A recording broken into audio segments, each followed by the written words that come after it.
زبان میں نعت کا فروغ آپ یہ 16ویں 17ویں عیسوی کے بعد خاص طور پہ آپ کس طرح دیکھتے ہیں، اور ان میں کن لوگوں کو آپ سمجھتے ہیں کہ جنہوں نے بڑا کلیدی کردار ادا کیا اردو زبان میں نعت، فروغ نعت کے حوالے سے؟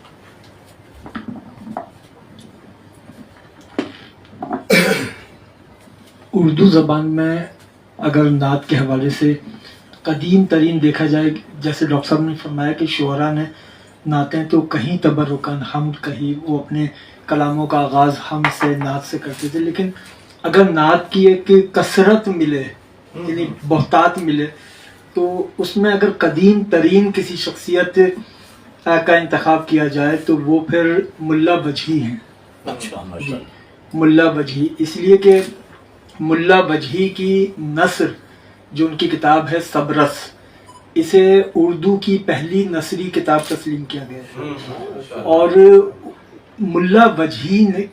کی جو کلیات ہے، اس کلیات میں پوری کتاب تو نعتیہ نہیں، اس میں غزلیں بھی ہیں، اس میں مثنوی بھی ہے، اس میں مرثیہ بھی ہے، اس کلیات کے اندر نعتیں کثرت سے ہیں، یعنی 25-27 کے قریب نعتیں ہیں، پھر قصیدہ معراجیہ ہے، قصیدہ معراجیہ کے علاوہ پھر میلاد النبی پر قصائد ہیں حضور کی ولادت کے حوالے سے، تو اس میں خاصی تفصیل ملا وجہی کے ہاں موجود ہے۔ اب یہ ملا وجہی کا دور کون سا ہے؟ یہ ملا وجہی کا انتقال ہوا ہے 1659 ہجری میں، ابھی یہ 2022 چل رہا ہے، 1659 ہجری۔ ملا وجہی سے پہلے اگر عیسوی 1659 عیسوی، اور ملا وجہی سے پہلے کچھ نعتیں قلی قطب شاہ کی ہیں، جو کہ بالکل ایک دور ایسا ہے جو دونوں کا مشترک بھی ہے۔ جی، قلی قطب شاہ کے ہاں بھی کچھ ان کے نعتیں ہیں، بلکہ شفیق بریلوی صاحب نے جو 1400 سالہ نعتیہ مجموعہ مرتب کیا ہے، اس میں انہوں نے قلی قطب شاہ کی لکھی ہوئی نعت اپنے مجموعے میں دی بھی ہے۔ تو اگر دیوان کے اعتبار سے تو نہیں تعین کیا جا سکتا جیسے ڈاکٹر صاحب نے فرمایا، لیکن یہ کہ ایک بہت زیادہ وافر تعداد میں نعتیں کہنا، وہ ملا وجہی۔ پھر یہ نعت جب خانقاہوں میں آگے بڑھی تو بڑا جو نام آیا، اگر قدیم ترین میں ہم دیکھیں تو حضرت سراج اورنگ آبادی کا، وہ کمال، جی سراج اورنگ آبادی، اور یہ سراج اورنگ آبادی کے جو سگے بھائی تھے وہ چشتیہ سلسلے کے بہت عظیم بزرگ بھی تھے، حضرت نظام الدین اورنگ آبادی۔ یہ نظام الدین اورنگ آبادی کے بھائی ہیں، اور جن کا وہ مشہور زمانہ جن کی غزل ہے کہ نہ جنو رہا نہ پری، ہاں، خبر تحیر عشق سن، نہ جنو رہا نہ پری رہی، نہ تو تو رہا نہ تو میں رہا، جو رہی سو بے خبری رہی۔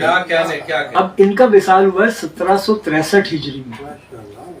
1763 عیسوی میں، 1763 عیسوی میں ان کا وصال ہوا۔ اب یہ ایک، جب انہوں نے نعت کہی اب وہ ایک زبان میں شفافیت آ چکی تھی، اور شفافیت میں اس میں ان کا ایک مطلع وہ نظر کروں کہ نام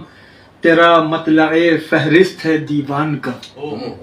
نام تیرا مطلع فہرست ہے دیوان کا، ہے زبان کا درد خاصا اور وظیفہ جان کا۔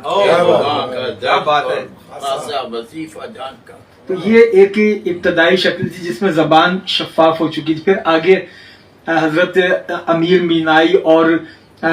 جب محسن کاکوروی تک پہنچی تو وہ تو پھر پوری ایک اردو کی وہ شکل بن گئی تھی جو ابھی بھی مروج ہے۔ درمیان میں ایک اور شخصیت ہے ولی دکنی، ولی دکنی، وہ حیدرآبادی لہجے میں ولی تو دکنی ہے دکنی چ بول، تجھ کو پرائی کیا پڑی اپنی چ بول۔ تو ولی دکنی نے دکنی لہجے میں نعت کو ایک خوبصورت اسلوب دیا۔ اصل میں یہ نعت اہل علم کے ذریعے، خانقاہوں کے ذریعے، اور یہ نعت ان شخصیات کے ذریعے جو کسی نہ کسی طور مذہب سے جڑے ہوئے تھے، ان کے ذریعے یہ عام ہوتی ہے۔